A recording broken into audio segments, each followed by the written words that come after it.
This Week in Microbiology is brought to you by the American Society for Microbiology at microbeworld.org/TWiM.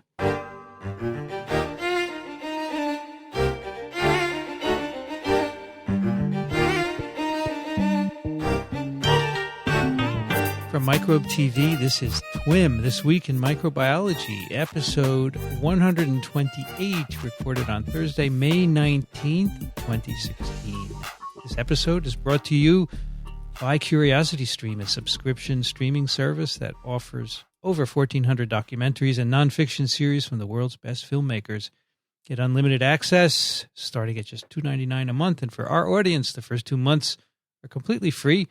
You sign up at curiositystream.com/microbe and use the promo code microbe. Hi, everybody. I'm Vincent Racaniello, and you are listening to TWiM, the podcast that explores unseen life on Earth. Joining me today from Small Things Considered, Elio Schaechter. Well, hello there. How have you been? 3 weeks? I've been fine. Yes? Of course. You're done with your book, so you have a I'm done with books. 2 books. Huge load lifted from your shoulders. It's a very heavy load. I mean, this is work. Yes. I've got now the habit of doing work. So. Although your shoulders are considerable, it is still a lot to bear. Also joining us from Ann Arbor, Michigan, Michele Swanson. Hello. How have you been? Good. I too am feeling a weight off my shoulders, but also a great sense of excitement about the book. Microbe. You also have considerable shoulders. So, Did you guys have graduation yet over there? We've had several, yes. So everyone's gone, more or less? That's right. Campus has gotten much quieter. Also joining us from, normally from Charleston, South Carolina, but in other parts today, Michael Schmidt. Thank you. Hello, everyone. You can tell he's not at his usual microphone. No, I'm on the boom mic.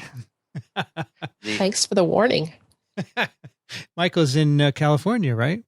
Yes, I'm out in Palm Springs. I actually got to interact with one of Michele's colleagues, Mike Imperiale. Yep. Who's at the University of Imperiale. Imperiale. Right? That's him. That's him. He was at the meeting. I helped organize the 16th workshop for, it's called the AMSMIC workshop, which is the Association of Microbiology and Immunology Chairs for medical school educators. And we had a 3.5-day workshop on best practices for introducing our disciplines of microbiology and immunology to future healthcare professionals, medical students, dentists, PAs, the whole bit. And so it was a really great workshop. We heard from Dr. Charles Prober and his team from Stanford.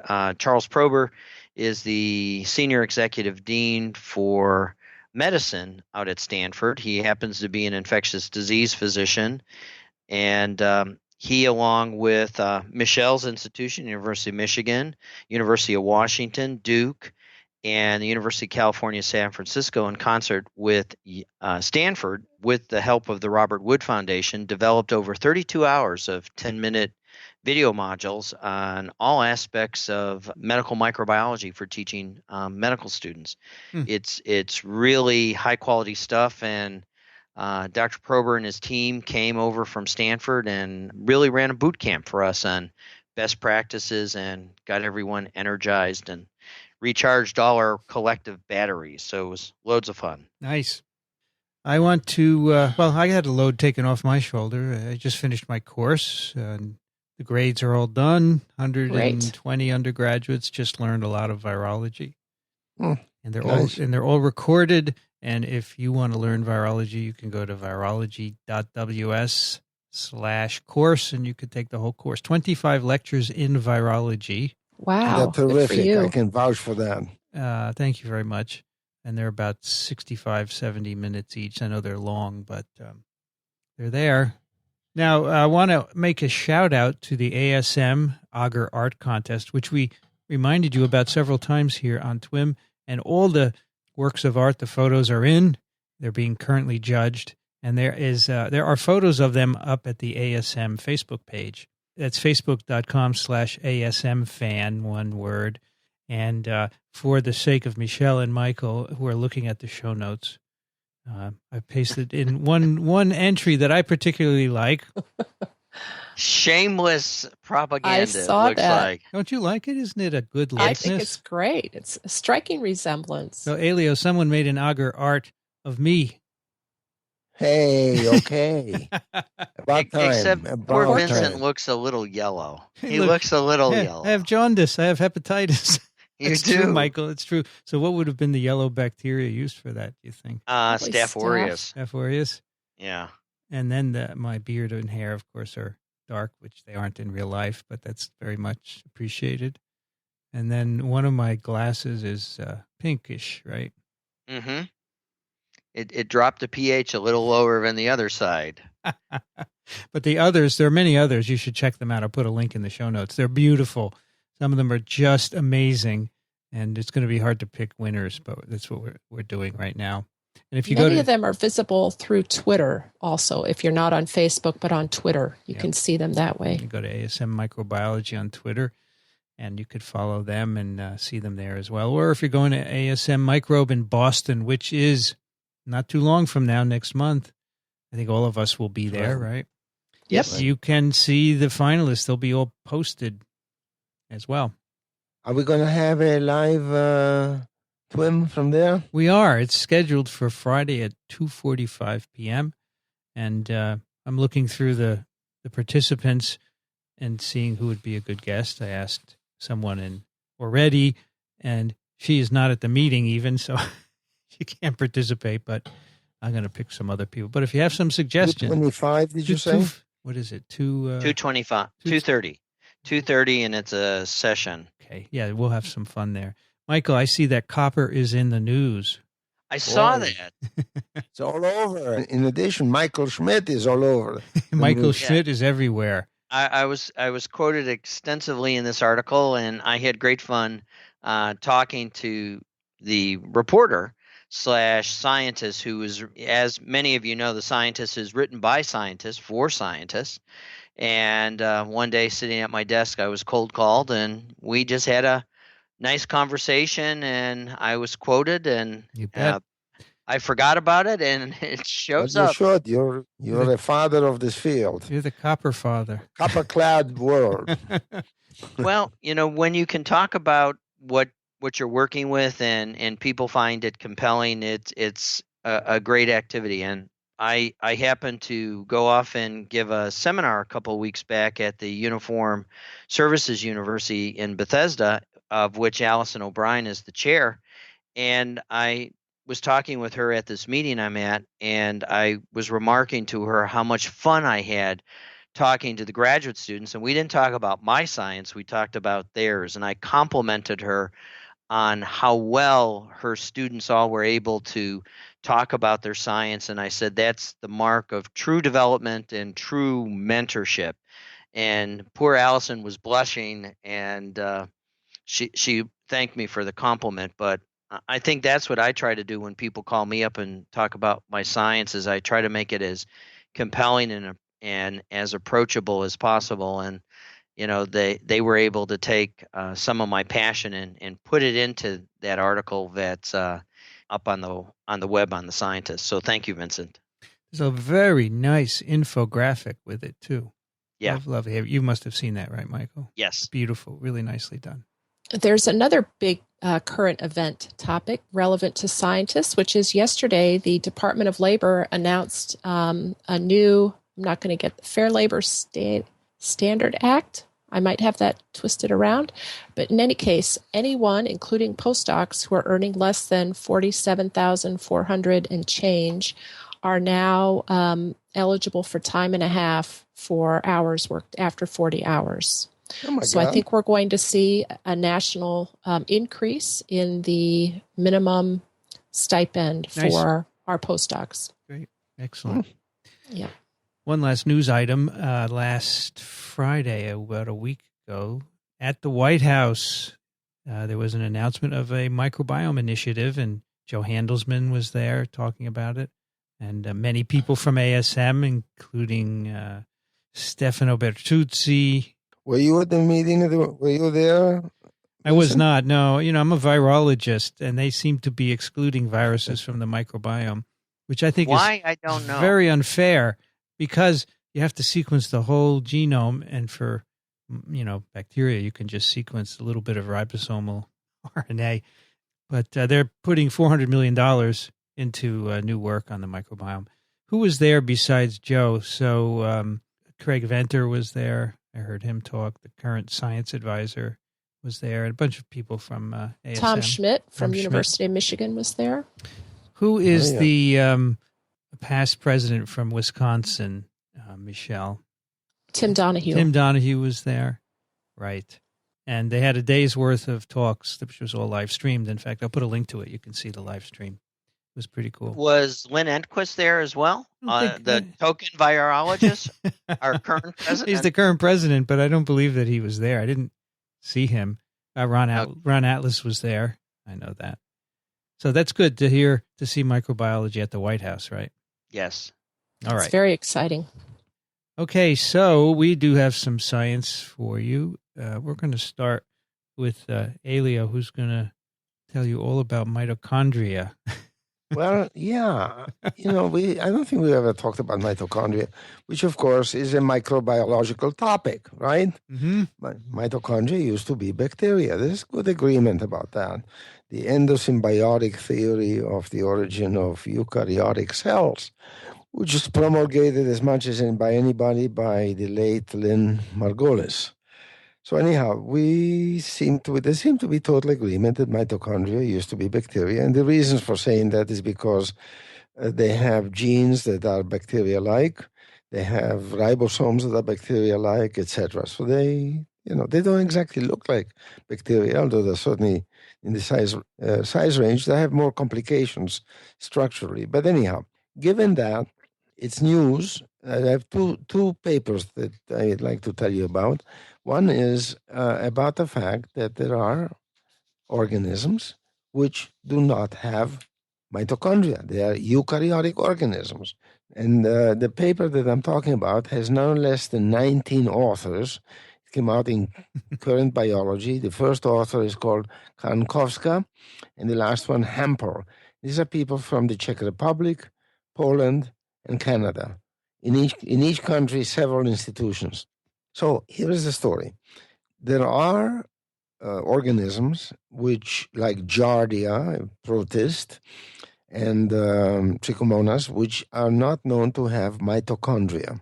However, they have something derived from mitochondria. They're called mitosomes, and I have other names too. And they have genes which correspond to mitochondrial genes in their nucleus. So that's been known for some time. That's not news. It's what happens is that most of the genes that used to be in the bacterium that became in mitochondrion were sent off to the nucleus. And so in this case, this is what happened in the case of Giardia. These genes are in the nucleus, and there are no genes in the mitosomes. But it's just this is sort of a derivation from the usual pattern. Now we have a report about an organism which is also a protist. It has a fancy name, Monocercomonoides. Monocercomonoides. Anyhow, it is part of the group of organisms which used to be, in the old days, he would have called them protists, or in even older days, protozoa. Now they're called the excavata, which is one of the supergroups of eukaryotes, about, I think, 5 groups of supergroups of eukaryotes. Anyhow, this is one of them, and it includes Giardia, Trichomonas, and a few other things of that sort. Mainly, or often, parasites, and in some case, they're almost many are parasites. This one guy, Monocercomonoides, has no mitochondria by any criterion visible, and has no mitochondrial genes in its DNA. Okay? So this is news. it says one thing loud and clear. The paper is highly believable. I mean, proving a negative is always difficult, but it looks very, very solid.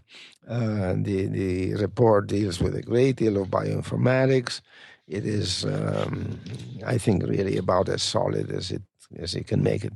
So now this says that having a mitochondrion or a mitochondrion-derived organelle, like a mitosome, is not essential for eukaryotic life. That's essentially the news. So it's interesting in that now you have to ask, how does a cell get along without mitochondria? So first of all, as you would expect, it would not have aerobic metabolism. In fact, many of these organisms are either microaerophilic, that is, they can get by with a little bit of oxygen, or strict anaerobes. And so you're not surprised to know that you're not going to find aerobic energy generating genes like for the TCA cycle and electron transport. So that's missing. However, they do have glycolytic enzymes, which is, I think, the right thing to do it. This is what anaerobic organisms do. They have they carry out glycolysis, etc. However, I found out that there is something new to me. It may not be new to Michael, who knows everything about biochemistry of microbes, that in Giardia and in Trichomonas, there is a pathway which deals with the deamination of arginine. It's a breakdown form, a way of breaking down arginine. And this produces a large amount of ATP. In fact, in Giardia, this pathway produces 8 times more ATP than sugar metabolism. How about that? Incredible.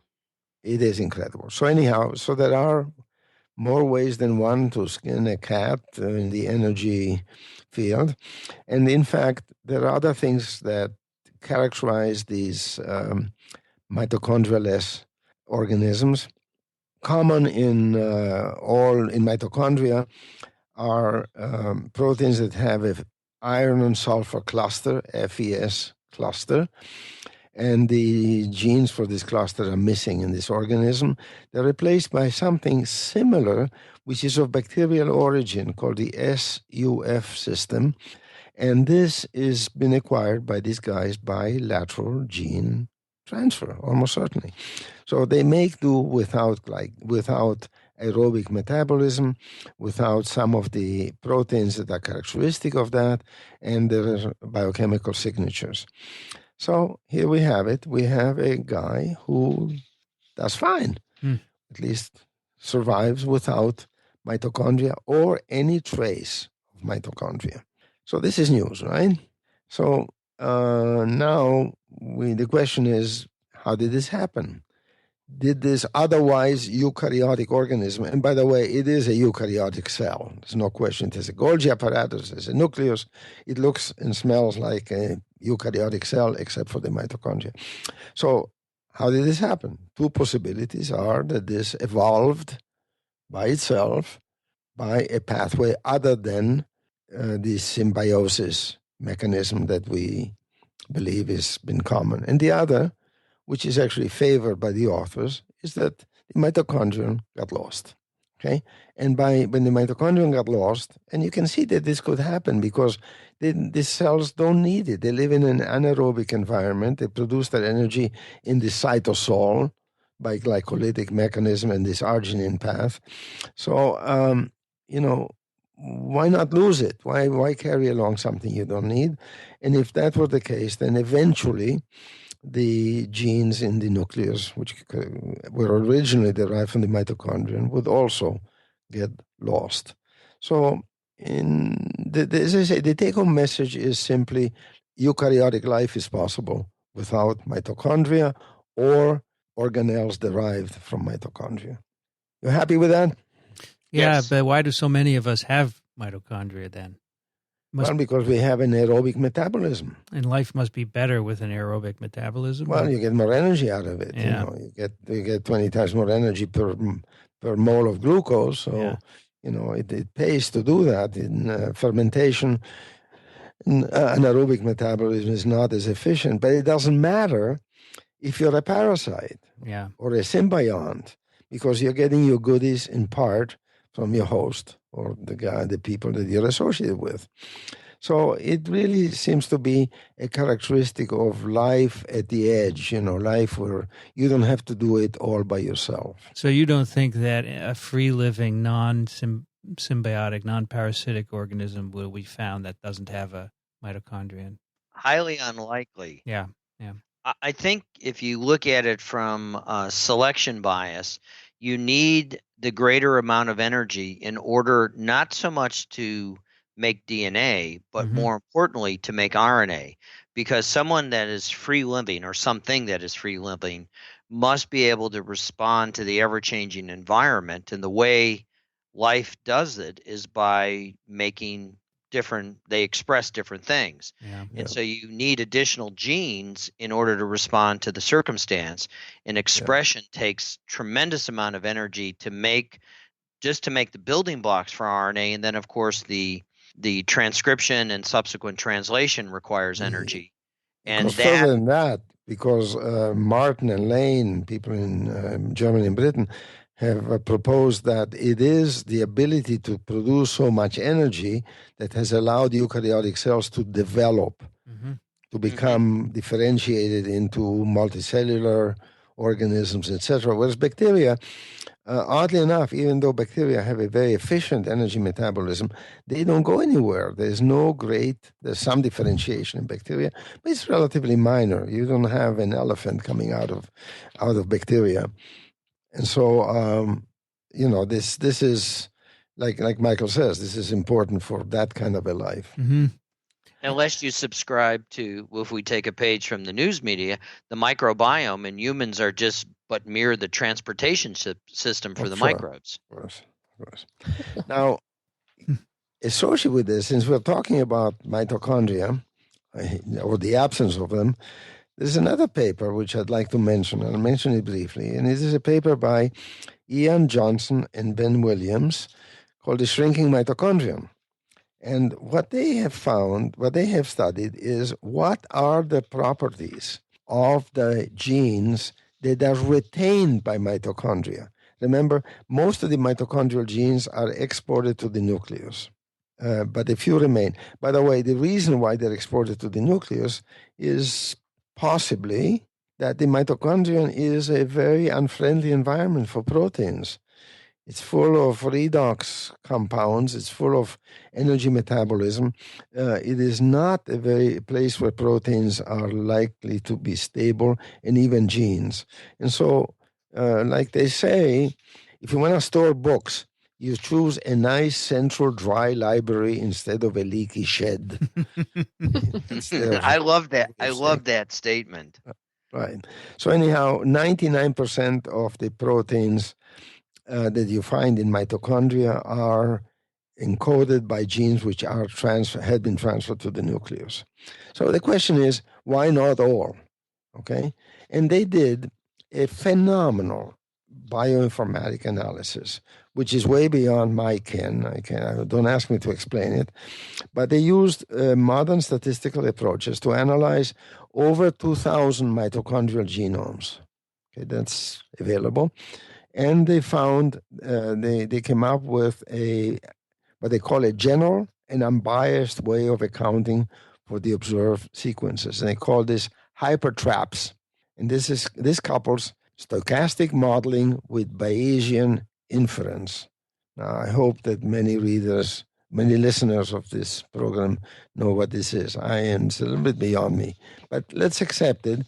And from what I can tell, the comments by others in the know, this is very, very advanced and suitable stuff. So they have a way of analyzing the properties of these proteins, and they come up with 3 features which they say are common to proteins which are made in the mitochondrion. By the way, mitochondria have ribosomes, so they can make proteins.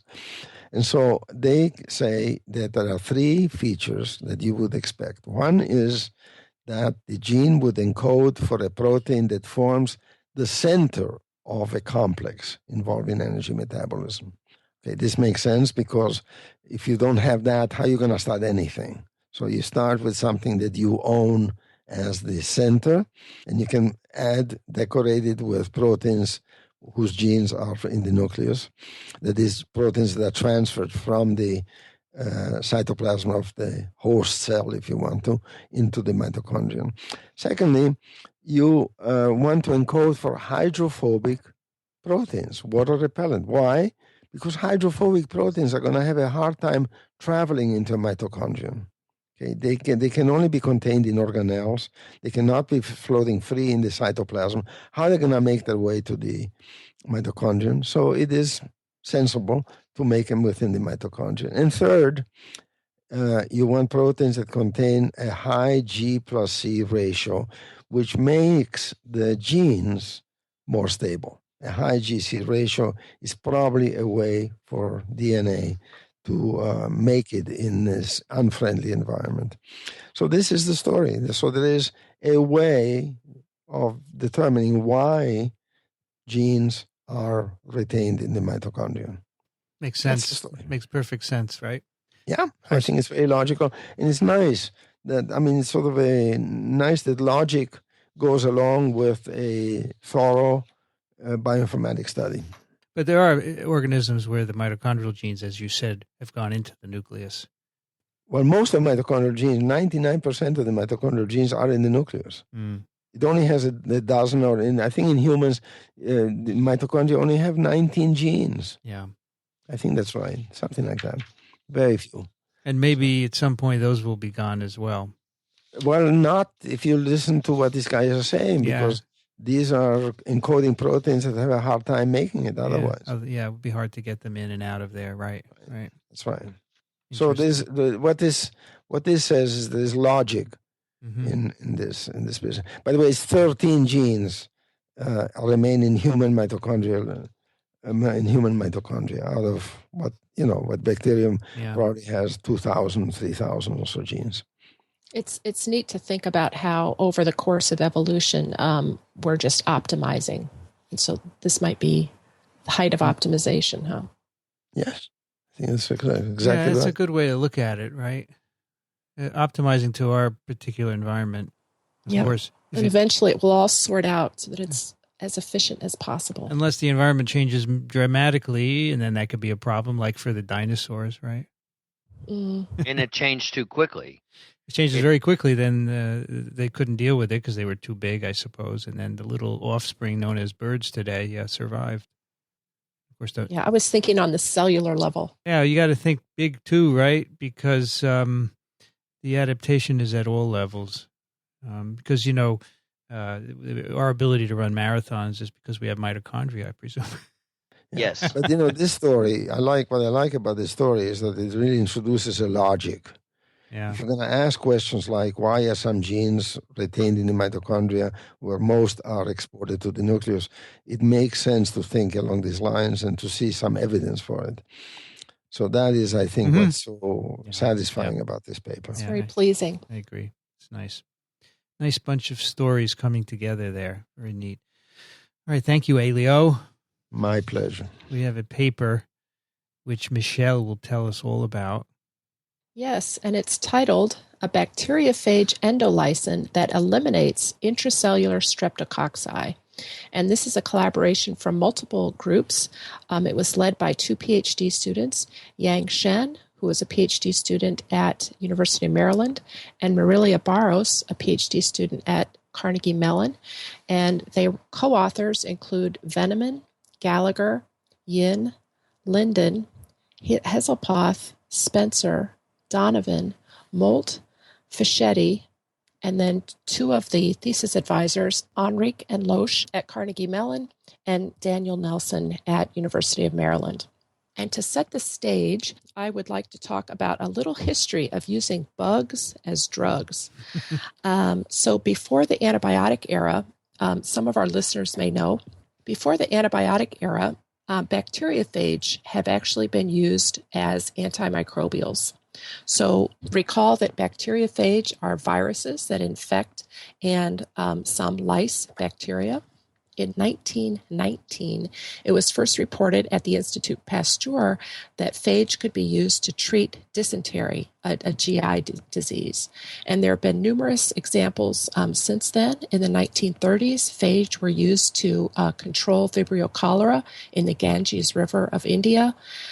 They were actually marketed in the 1940s by Eli Lilly, a well-known pharmaceutical company, to treat staph, strep, E. coli, and others.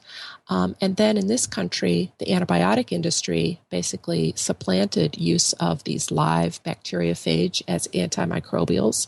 But in other countries, phage have been used in Eastern Europe, the former Soviet Union, to treat a range of infections. And that entire body of literature has proven them to be both safe and effective means of reducing the bacterial load in a number of bacterial infections. So what's interesting is that we are a little skittish about the idea of putting live viruses that can replicate in our bodies. But in fact, there are many, now that we understand phage biology as well as we do, there are many reasons to understand why they have shown to be quite effective and safe. One is that phage are highly specific in the cells that they can bind and infect and replicate within. So they provide specificity, which is a property that we want in all our drugs. They also have co-evolved with their host to work efficiently. So phage can enter, multiply, and then lyse their host microbe in as little as 20 minutes. Also, when they're within an organism, they will only amplify if their host is present. So if you give a patient, let's say, a dose of live phage, they'll only increase in number if the bacteria are around. And once the phage have lysed that infectious pathogen, the phage can no longer amplify, and so they'll go away. So it's kind of a self-modulating dosing that you get with these live phage. They're also, because they're so highly specific, we have to worry less about them affecting human tissues, or more importantly, we now appreciate they won't affect our healthy microbiome and disrupt that barrier to infection that we rely on in our GI tract, for example. So in many ways, they have many features of terrific antibiotics, fast, specific, and safe. But again, in this country, we do not currently use them in people. So instead, there's a lot of interest in harvesting particular components of the phage and applying those as antimicrobials.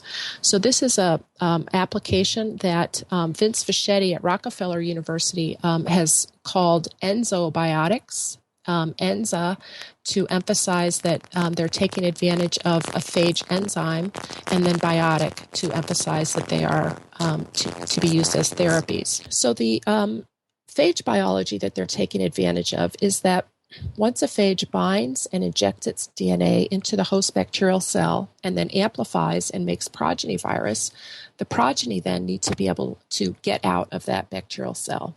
And to do so, many phage use a activity called an endolysin, a protein called endolysins, that are able to bind and specifically cleave the linkages in the cell wall. So these are our cell wall of gram-negative and gram-positive bacteria is made of peptidoglycan, and it forms this very tough meshwork that protects the inner cytoplasmic membrane of bacterial cells. Now, gram-positive bacteria, their outermost layer is peptidoglycan, but gram-negative bacteria have an additional outer membrane, so their peptidoglycan layer is not exposed to the extracellular space. That's relevant because in this application, we're using an endolysin, which normally biologically works from the inside of a bacterial cell, and instead they're applying it extracellularly to bacteria. So they work effectively with gram-positive bacteria that don't have that second outer membrane. So the experimental model system that they're using is Streptococcus Pyogenes. Many of our listeners will be familiar with this. It's the agent that causes strep throat. It's also known as group A strep. It's a very versatile pathogen. It can cause rheumatic fever, toxic shock syndrome, necrotizing fasciitis, pneumonia, meningitis. Its natural reservoir is humans, so it typically colonizes the skin and our mucous membranes. But if it has an opportunity to invade, it can cause these more serious diseases. So there's great interest in coming up with novel antibiotic approaches, and this group has been working on exploiting this phage endolysin as a therapeutic to clear strep pyogenes. So the model system that they're using are they're able to culture epithelial cells in the laboratory, demonstrate that they can add Streptococcus pyogenes to the epithelial cells. Many of the strep will bind, and then about 1% or 10% will actually be internalized by the epithelial cells. So the challenge that they set out to address is, can we use an extracellular application of this phage endolysin to kill not only extracellular strep, but actually get in and access the intracellular strep. So many of you will be perhaps puzzled to hear that this is a problem, that Streptococcus are inside cells. Typically, we think of this as a pathogen that's extracellular on our mucous membranes, but there is a growing body of literature which demonstrates that a small percentage of the group A strep are able to get inside epithelial cells, neutrophils, and macrophages, and not only survive, but actually replicate at a low level. So it's thought that this capacity of some group A strep to survive within white blood cells accounts for some persistent infections that are difficult to treat. So that's the challenge. And the way they opened this set of experiments was to simply take in vitro tissue culture samples of epithelial cells and then add purified Ply-C, which is the catalytic subunit of the endolysin. And in their first figure, 1A, they did a dose response and showed that the number of Streptococcus pyogenes that they could recover from the epithelial cells decreased as they increased the amount of toxin that they added to those infected cells. They were able to demonstrate that the native Ply-C endolysin subunit was required for this activity because if they treated it with heat to denature it, the capacity of this endolysin component to decrease the colony-forming units disappeared. They also showed that this activity was specific to the Ply-C endolysin because when they did the same experiment with two different endolysins from different phage, they did not see a decrease in the intracellular colony-forming units. Michele, yes, can I interrupt for 1 second and you comment certainly can. on their figure? They graphed the data in a linear manner, and you see an asymptotic decay. But often in antimicrobial therapy is where I think you want to see this going. You like to see death kinetics on a semi-log plot because death is a first-order kinetic, and the straighter the line, you can then determine from the slope of the line how well the, if you will, we're going to call Ply-C an antimicrobial, is functioning, and that slope can then determine the therapeutic potential. If I had reviewed this paper and it's an elegant paper, that would have been the only quibble I would have given with this particular figure, is just to graph the data on a semi-log plot, because it then could help the reader interpret their meta goal of arguing that Ply-C become an ethical antimicrobial once they figure out a delivery system. Thank you very much. And by the way, this is an open access eLife paper, so you can follow along with Michele. Yes, I think I failed to say that this was published in March of 2016 in eLife, an open access journal. So having demonstrated that they had a tissue culture model that was effective, they then verified that their tissue culture model was legitimate by obtaining fresh tonsils, specimens from patients and preparing epithelial cells from those human explanted tonsils, and repeated the experiment. And again, they found that if they first allowed Strep pyogenes to invade the tonsillar epithelial cells and then treated with increasing doses of Ply-C, again, they could show a significant decrease in colony-forming units. And all of this doesn't appear to harm the cells, right, Michele? Well, that was the next experiment that they sorry. did, actually. Yeah. So you might think, so what? There are fewer bacteria. Maybe what they've done is just killed the cells. But I should point out that colony-forming unit decrease experiment was done with just a 1-hour incubation. So we're not looking at a whole lot of bacterial replication in this model. It's just killing. So to ask whether treatment of human tissue with Ply-C was toxic, they did a simple assay looking at the integrity of the membrane of their epithelial cells. And they can do that using a dye that will only enter cells if the membrane has been compromised. So this is propydium iodide. So they're positive control. If they treat those cells with a detergent, they see the propydium iodine gets in and the cells light up red. But if they treat with a heavier dose of Ply-C for an hour, the cells remain intact.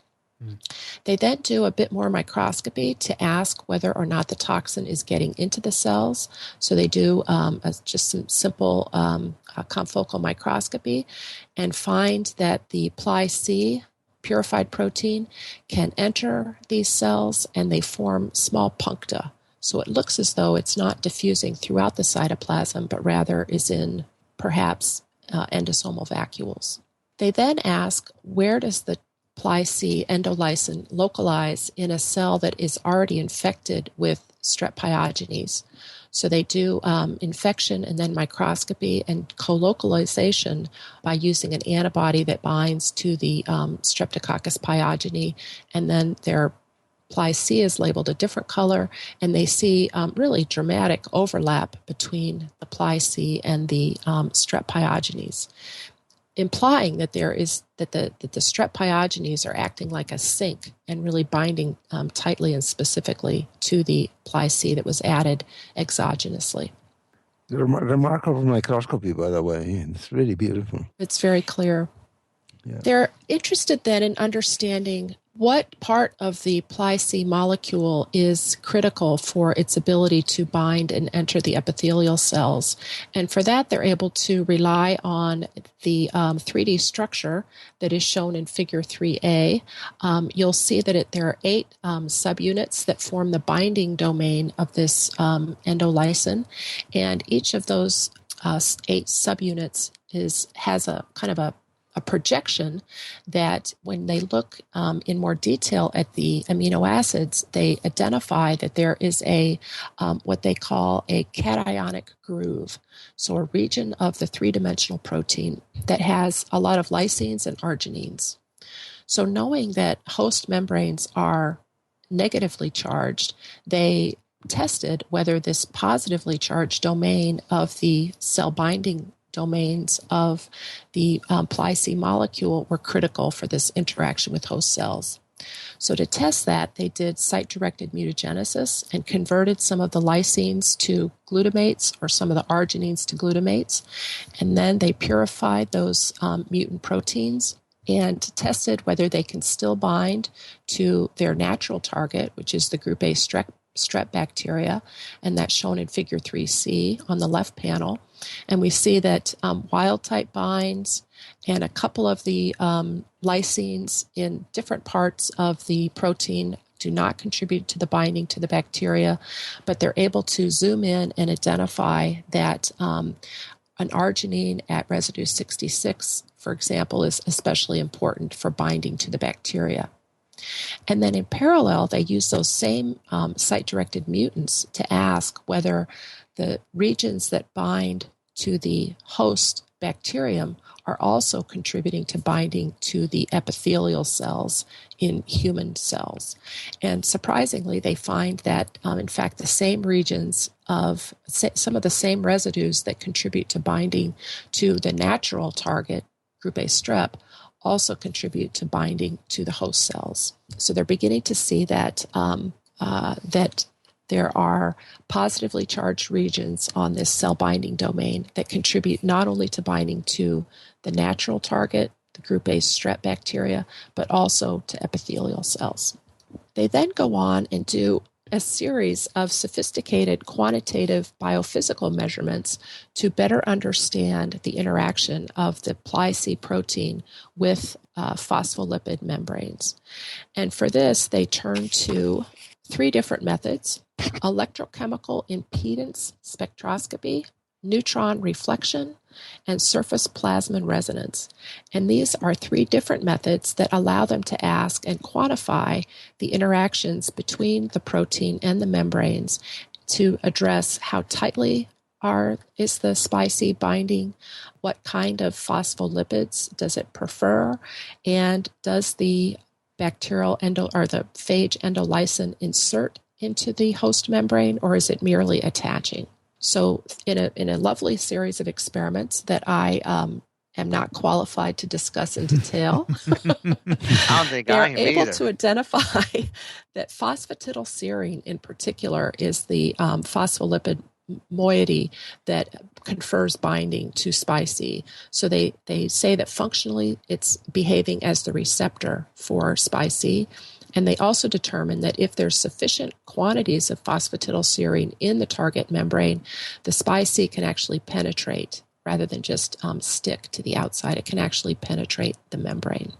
So do either of my partners want to comment more on these beautiful biophysical experiments that were done by Marilla Barros? They look good to me, but as you say, my eye is not very honed to this sort of experiments, but they're well controlled and make a lot of sense. Yeah, and very systematic. They're looking at different doses of the protein. They're systematically altering the composition of the membrane and then measuring the consequences, measuring off rates, etc. It's interesting that the protein binds the membrane, right? Because in the phage, that wouldn't be part of the whole story, right? That's true. And I was actually able to correspond with Daniel Nelson, the senior author on this paper, and he used a great term. He thinks that this is a moonlighting function of the phage, that it's probably not its main job, but it can moonlight and also have this other effect to allow this toxin to be internalized. So then the last series of experiments, they're interested in how the endolysin gets into the host cells. So they first ask, does it require energy? And a simple way to do that is to either incubate your target epithelial cells at 37 degrees or at 4 degrees.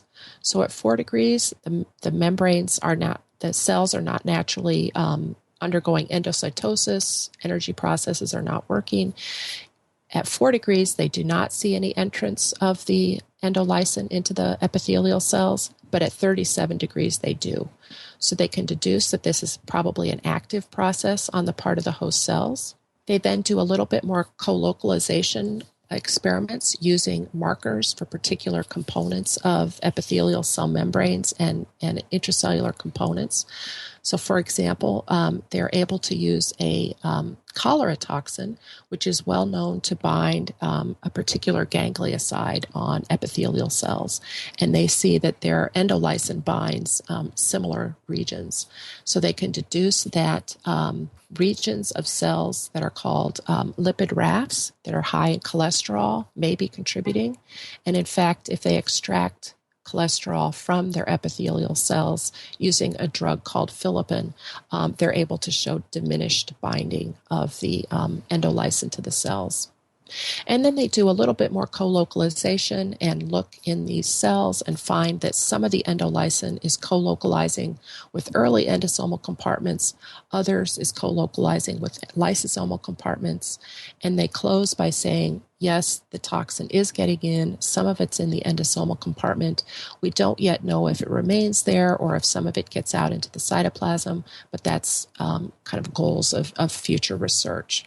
But the value in doing this work is that not only have they demonstrated that this toxin is able to specifically enter the epithelial cells and access intracellular streptolysin or Streptococcus pyogenes.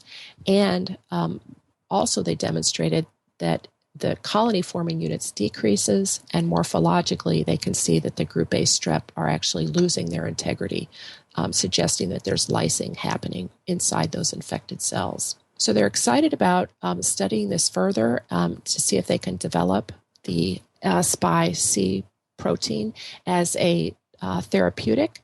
And they also appreciate that it can be used as a platform to engineer different drugs. So now that they know that it is equipped to specifically enter into epithelial cells, you can imagine that they could change the catalytic activity module and deliver other drugs, for example, into epithelial cells for other purposes. So they're interested in pursuing this project from a couple different angles. I guess they were surprised to see that this protein got in on its own, right? Yes, they were. In fact, they say that in the paper, but also in our correspondence. The first experiment they did was to take the native protein and they engineered onto it a tag that was previously shown to direct proteins across host cell membranes. So they did the experiment fully expecting that their native protein would not get in, but the engineered one would. And so when Yang Sheng did the first experiment and saw, in fact, both of them got in, he was really surprised and puzzled, but then very excited about the potential implications of that. He probably thought he made a mistake initially. Right. Or swap the tubes. That's right. Do they think that using a big protein is going to be a good therapeutic? Because, typically we think that's not a good idea because they're cleared, we make antibody responses and so forth. That's definitely a concern in this field is will we raise antibodies and therefore the drug would only be useful once? Right. Well, that's true for the phage itself. Yeah. It's true for phages in general, also not just the proteins. Right. Yeah, the phage are actually quickly depleted unless you engineer them to be persistent. When we were working on phage in the late 90s, early 2000s, we had to engineer our phage to remain in the circulation system, and that was a heroic effort, and we never did quite figure out the correlates of the protein that facilitated retention in the reticuloendothelial system before it would just get sucked away and thrown away. Maybe, Michele, if for strep throat, you could spray it in the throat and that would... Right. So for topicals like necrotizing fasciitis, topical infections, it could be useful. They do say that the half-life of the toxin itself is only about 20 minutes. So if it were to be used for a systemic infection right now, you'd have to use repeated dosing. So that's not very practical. But I think these are the proof of principle experiments that encourage people to pursue this further. Yeah. Very interesting. Very exciting. Yeah. The other applications would be in food. Right. So we worry about listeria contamination of food, for example. So you could consider using phage there. Water, biofilms. Mm-hmm. And there's currently a phage on the market specifically for the food industry to take listeria out of food preparation areas. It's actually licensed by the FDA. Yeah, the other application is these endolysins bind quite avidly and very specifically. So specific to a species and also a serotype within that species. So they can hook these endolysin binding moieties up to magnets and use them then to pull out contaminants from complex mixtures. So what is the range of the endolysins? So any given one from a particular phage is very specific for a particular bacterial species, for example? For its species, and then even some phage, of course, bind to a particular epitope on the bacterium, which switches between serotypes. So some of the phage will only infect one serotype, but not another.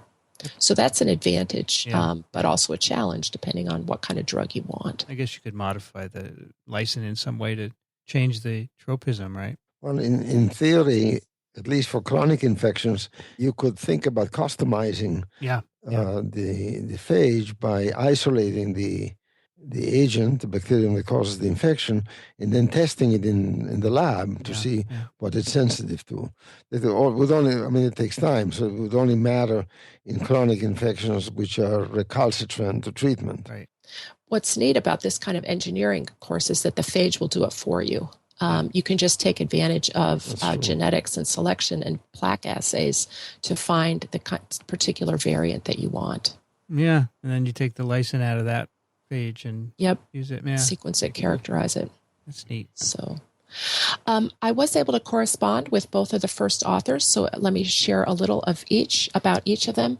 Yang Shen started his education in China as a vet student and then came to the U.S. to the University of Maryland for his PhD program and joined Dan Nelson's lab. He really was inspired by the potential to use this endolysin as a novel therapeutic, and this was the bulk of his thesis was this paper.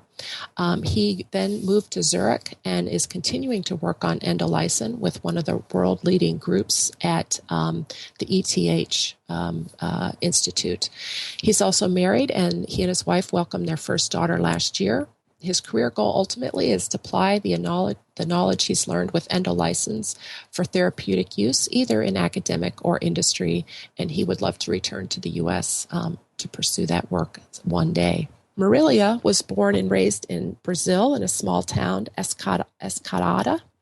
She said where people didn't care all that much about science, but her dad was a medical doctor, and so she remembers as a kid reading his biology books. So she always thought she would follow in his footsteps and go to medical school, but she got fascinated by physics when she got into school and felt that physics can explain every phenomenon in nature. So she was delighted to have the opportunity to address a biomedical question and challenge using biophysics. So she did that as a PhD student at Carnegie Mellon. We chatted on the phone. She described that when she was first contacted by Dan Nelson's lab about this collaboration, she had been banging her head against the wall with a really challenging project on HIV. So her thesis advisor asked if she'd like to contribute to this collaboration, and she loved the idea, and she said that it just worked magically. Like all the experiments just worked, boom, boom, boom, boom, boom. She generated beautiful data in 6 or 7 months and realized, she actually was a talented scientist. It's just that her first project was really difficult biology. So I think there's a lesson in there for all of our scientists who are listening. Hang in Always. there. Hang in. Yeah. Right. So she is now she graduated, finished her doctoral work about 2 months ago, and she's currently a postdoc at Memorial Sloan Kettering in New York, working with Human Lee.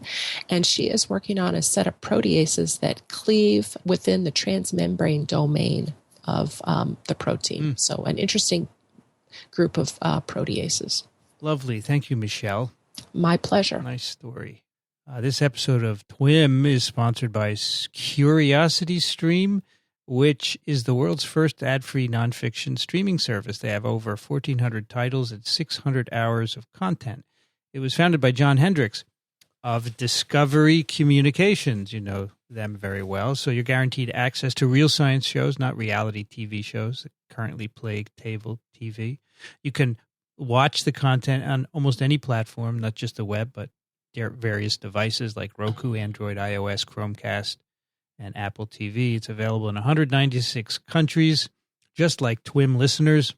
And they have a wide variety of science and technology content, and also nature, history, and many more topics as well. Examples include Next World, featuring Michio Kaku, talking about the future of technology, virtual reality, AI, and other big technology.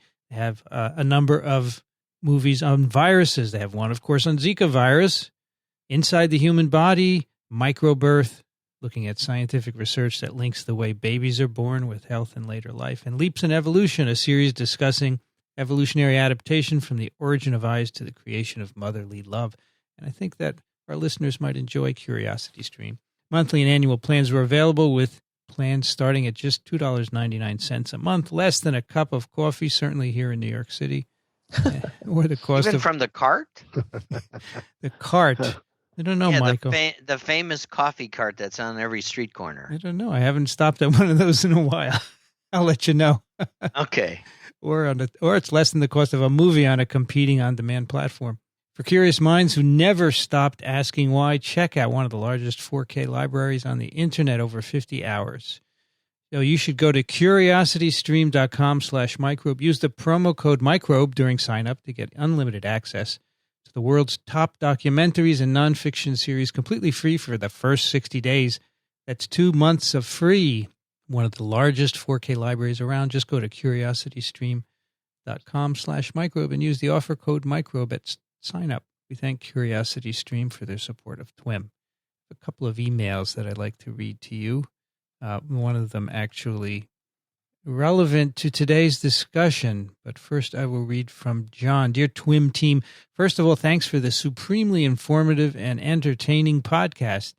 As a biologist who stumbled into my passion for microbiology, also almost by accident, as a student, I began my research as a herpetologist and was converted while working with the cutaneous microbial assemblages of woodland salamanders. Oh my God. Your podcast serves as a primer for many topics that would otherwise require hours of comparatively boring research. We do all of that for you, John. We spend hours so you can enjoy.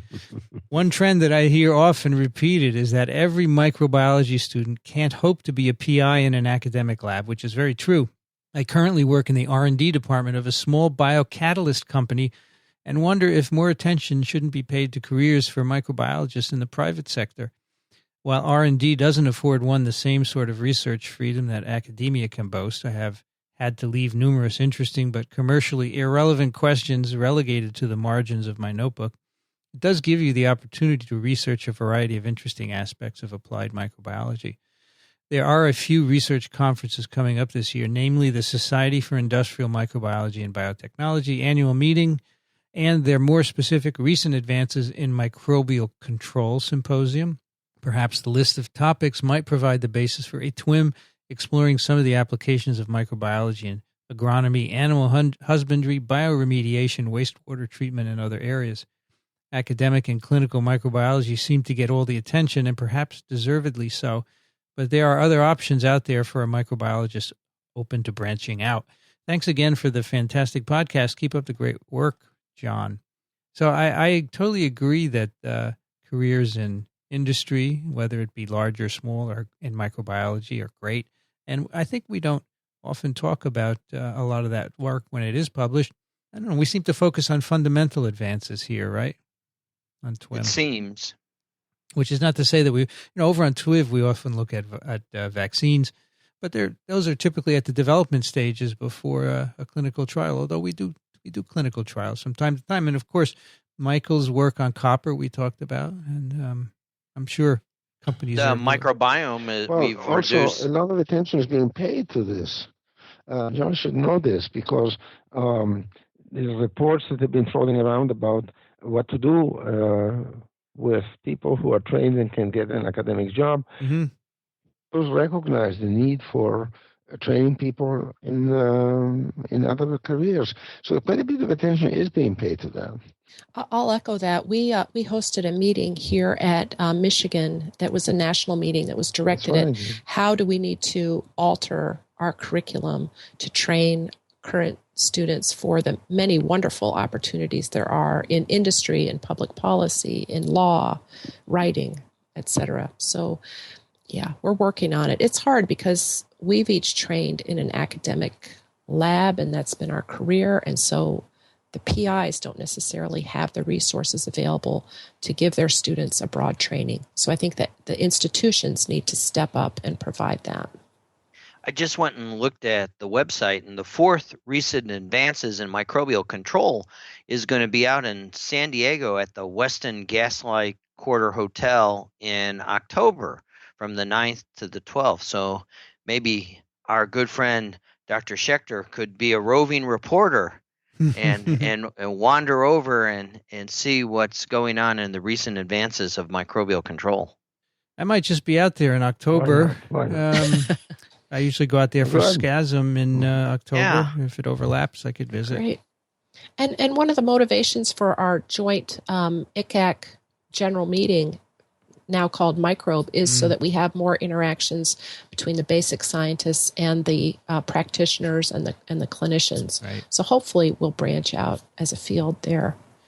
Our next email is from Ross, who writes, "Hey, TWiMers, I very much enjoyed your discussion of the content of probiotics a couple of weeks ago. It was interesting to me, as previous research I have seen indicated many of those probiotics had little effect on the microbiome or even had very few live bacteria reaching the gut. Certainly the consensus seems to be they are not very helpful as a health product, but the fact that many of those products contain what they claim was, for the most part, enlightening. This latest research out of Copenhagen may be of interest to you. It seems to further cement the idea that these products are essentially worthless as health supplements. I wonder how this compares to the TWiMers assessment of the current literature." He sends an article from The Guardian, which is entitled "Probiotics, a Waste of Money for Healthy Adults, Research Suggests." This is work out of the University of Copenhagen. Call it Copenhagen, please. You don't like Copenhagen? No, that's German. In Denmark, the name of the town is København. So it's neither Copenhagen nor Copenhagen. Okay. Copenhagen. Spoken by someone who used to live there. You Right. live there, Elio? Okay, then I you spent must 2 be- years there. 2 very happy years. I thought I was being local by saying that, but I guess I'm wrong. No, that's something that Danny Kaye many years ago had a movie where he sang something about wonderful Copenhagen, and all the Danes got mad. Okay, I don't want anyone to get mad at me. I have enough people mad at me already for so many different things. Sorry. I'll say to Ross, I think the literature has established that our microbiome is pretty stable and it protects us from invaders. And to see a shift, you actually have to also change your diet.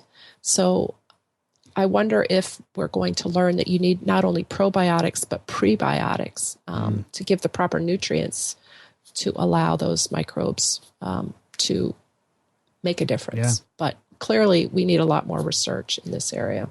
And I think that's what the stool transplant literature is beginning to say, is that you need to sort of nuke, if you will, the land before you deposit the bacteria that you want to ultimately colonize the area. And I think the stool transplant literature is beginning to show us the way. And I just think, as Michele said, we need to do additional research to figure out how to displace our bad guys in order to get the good guys in. The funny part is that this has been going on for 120 years. That's right. The paper referred to in the So Guardian. has phage therapy, by the way. It has. The two subjects have an analogy. 1919. They promise a lot, and it takes forever. The paper referred to in the Guardian article was published in Genome Medicine. It's actually a meta-analysis of the literature on the effect of probiotic supplementation on fecal microbiota in healthy adults. And the conclusion was, the systematic review of the pertinent literature demonstrates a lack of evidence for an impact of probiotics. So there's a lack of evidence for an impact. Doesn't mean that there's no impact, right? You just haven't found it yet. Or maybe, as Michael said, if you don't ablate the microbiome first, you may not be able to change it. Plenty of people out there say, I took that pill containing 1 trillion bacteria, and boy, it helped me a lot. Yeah, but that's kind of anecdotal, right? Yep. Whatever makes you feel good, though. Sure. Finishing up with Ross. P.S. I applied to be a communication ambassador this year for the Australian Society of Microbiology, and I'm very excited to have been successful. I would love TWiM listeners to follow me at Ross Balch, RossBalch, and that's on Twitter, and the Society, ASSOCMIC, and keep up with my adventures in my PhD in respiratory virology, as well as sharing and talking about the latest in microbial science throughout the year. So Ross is from Queensland's Institute of Technology. We have one more that I want to read is from Hunter. Greetings. Came across this article today and had to share it. I wasn't sure which show to send it to, as the microbe is described related to Giardia and Trichomonas, but I figured TWiM was still more appropriate than TWiP. And of course, this is the article we talked about today, the eukaryote that lacks mitochondria. And so Hunter has some interesting thoughts. The article mentions that they're using sulfur with a system acquired from bacteria to replace the mitochondria, and that the researchers want to try and find out when the mitochondria were lost. However, I didn't see anything mentioning evidence that mitochondria were ever there. Is there some evidence that the microbes used to have mitochondria but lost them, or is it just assumed that they must have had them at some point and lost them? It seems to me it would be possible that some microbes could have evolved similar traits to other eukaryotes without having taken up mitochondria. Elio, what is the evidence that they had mitochondria and lost them? Oh, boy. There isn't really that much evidence. I mean, this is all conjecture at this point. Yeah. But the main argument really is sort of based on logic and not on science. That logically, it seems more likely that you can lose something rather than that you could develop a totally new kind of a cell. Right. So it's not nailed down, but it seems very likely. Okay, continuing with Hunter, I was also thinking about the possibility that two organisms could evolve to have similar-looking genomes completely independently of each other simply because similar pressures in different places could cause similar genetic patterns to emerge. The result being two organisms with one or more major differences that appear far more closely related than they really are. With ongoing increases in information that we can gather about organisms, it seems like our current system for categorizing life is becoming less and less able to accurately represent the way different organisms are connected. When I was in school not too long ago, we were taught to remember the hierarchy of life using kings play cards on fat green stools. Oh, that is funny. Kingdom, phylum, class, order, family, genus, species. But this system only goes down to the species level, which seems to leave out at least one level of categorization. If the finding that this eukaryote doesn't have mitochondria, which seems like a pretty major difference to others, I would expect to see a new tier added between the currently existing top level eukaryote category and all the current subcategories that splits the mitochondria and non-mitochondria having eukaryotes, with the currently existing eukaryotes mainly existing under the new mitochondria having category. With current technology... Go ahead, Elio. What do you think? Well, in a sense, it's been done. I mean, these super kingdoms that are being established include, the excavata that I mentioned, to which these bugs belong, are as a whole. Some have mitochondria and some don't, but it's a coherent group. Mm-hmm. So I'm not sure it's so bad. With our current technology, it seems like it would be more efficient to focus on cataloging organisms and their traits and thinking of them as a relational database where you look for things based on one or more traits, with less focus on trying to specifically build a family tree-like hierarchy that can be more difficult to adjust to fit new information. For example, with a trait-based model, a new finding like this would simply become a new attribute on any appropriate organisms. This, in turn, would cause said organisms to be listed if you were querying all organisms that were both eukaryotic and lacking in mitochondria without needing to change the categories or make changes to any other organisms.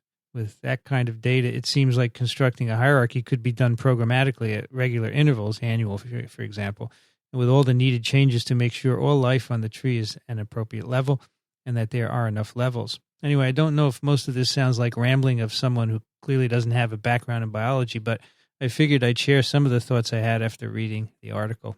Actually, I like this. There is I once called something, I mentioned the tyranny of phylogeny. Mm-hmm. We like to think of everything in terms of phylogeny as if that was the only criterion. And the listener is absolutely right. The phenotypic characteristics of organisms define who they are as much as their ancestry. It's a little bit like sitting on a train with strangers and trying to get to meet them and starting out by saying, who were your great-great-great-grandfathers and grandmothers? Well, that may be important, but it's more important to say who they are. Who are they now? Mm-hmm. Where do they work? What do they like to eat? What's their favorite movie? And stuff like that. So you could, in fact, do that. However, the problem is that phylogeny is sort of very factual. It's a relatively simple criteria that define it. You make a tree based on certain parameters. Everything else is the rest of the world. It's just too much. How would you choose what characteristics to emphasize? You can't. If you did them all, you'd end up with a mess. So the phenotypic classification is probably nearly impossible because of its complexity.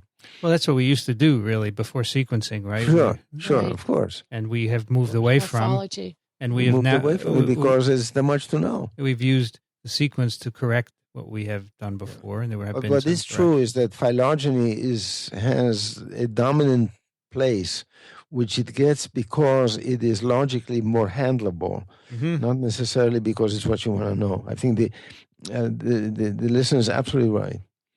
Anyway, hope all is well back east. It's currently 24C and partly cloudy here in Irvine, California, with a 51% of chance of rain that I'm sure we won't see. I hear that California lifted the water restrictions, right? Well, yeah, in part. And that I hope is not premature. But we had some rain this year, so that's based on that. The mountains got snow, so that's why we brought rain to Palm Springs. I mean, it rained for a good 20 minutes yesterday, and it was amazing watching the front desk at the hotel. They were all outside with their iPhones taking picture of it raining. Yeah. Wow. And he literally said that 20-minute rain shower doubled Palm Springs rainfall for the year. Wow. And that happens at least 4 times a day in Charleston. Wonderful. Hunter says, for the hardcore fans, it feels like 24. Wind is out of the southwest at 14 kilometers per hour. Visibility 16 kilometers, not counting the fact that between walls and other buildings, I probably can't see more than 100 meters. Thank you, Hunter. And also William sent in a link to this article as well, a eukaryote without a mitochondrial organelle. All right. Excellent timing. Elio, you see, we got email before we did it, and we did it today. Perfect. Nice. It's TWiM 128. You can find it at iTunes at microbe.tv/TWiM. And we love getting your questions and comments. Send them to TWiM at microbe.tv. Michele Swanson is at the University of Michigan in Ann Arbor. Thank you, Michele. Thank you. Elio Schaechter can be found at the blog Small Things Considered. Thank you, Elio. My pleasure. He's just published a book with a collection of stories from the blogs. What's the name of that again, Elio? It's called In the Company of Microbes. Excellent. In the Company of Microbes. Check it out. $20 buys you a copy. That's right. And if you're going to ASM Microbe, you find Elio, you can get him to autograph it. That's right. There's an author signing event for Elio. Really? For that book. Yeah. Yes. Oh, I'm going to get him to autograph mine. I want one. Mine too. I definitely want it autographed. Michael Schmidt is at the Medical University of South Carolina. Thank you, Michael. Thank you, everyone. And I am Vincent Racaniello. You can find me at virology.ws. I'd like to thank the American Society for Microbiology for their support of TWiM, Chris Kandayan and Ray Ortega for their technical help. The music you hear on TWiM is composed and performed by Ronald Jenkins. You can find his work at ronaldjenkins.com. Thanks for listening, everyone. We'll see you next time on This Week in Microbiology.